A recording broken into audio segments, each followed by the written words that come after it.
CBDC stands for Central Bank Digital Currency. It is a currency issued directly by the central banks.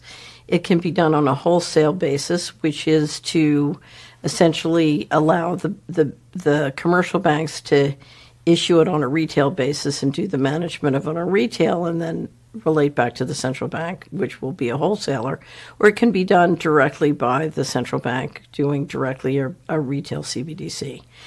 The challenge with CBDC is it gives the central bankers complete control and the ability to program your money. What it does is it gives them the ability to say what you can use your money for, where you can use your money. It's called programmable money. Some people call it smart contracts. I call it very stupid contracts. But it gives you the ability to issue programmable money and do complete surveillance and control of where and how people use their money. Now, I say that CBDCs are quite dangerous, and they are. However, it's very important to understand that this kind of complete control comes about not through CBDCs, but having an all-digital monetary system. So what we want to stop is an all-digital monetary system because it is possible to do the equivalent of CBDCs on a private basis. So I can use merchant codes with your bank account and your credit card. I can kick you off your online payment systems if I don't like what you're saying on social media.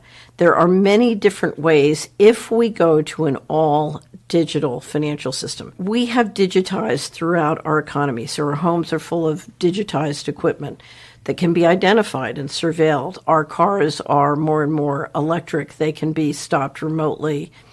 The thing to understand is if we go to an all-digital transaction system, financial transaction system, with a digital ID, so I can tell you're you and I'm me with great precision, then suddenly all those different digitized items and equipments and systems snap into one complete control grid.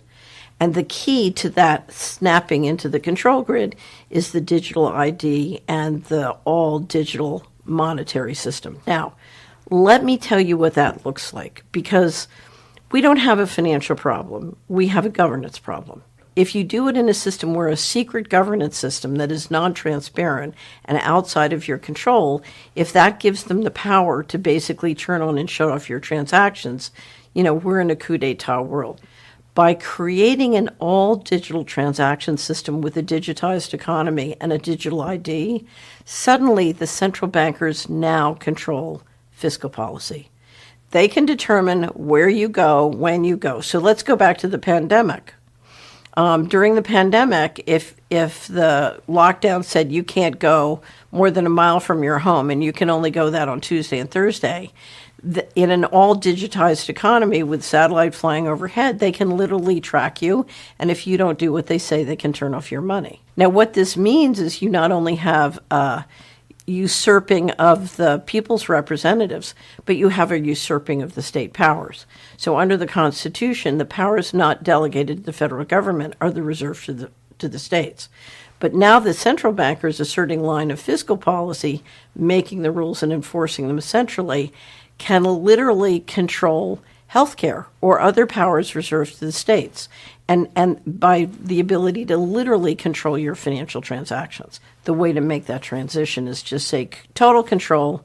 If you don't eat cricket flour and synthetic meat made in a lab, we'll turn off your money. Use cash, encourage the local businesses to use cash, encourage your local banks to support cash. You can always use cash, and you can use checks. Keep the cash and check systems going.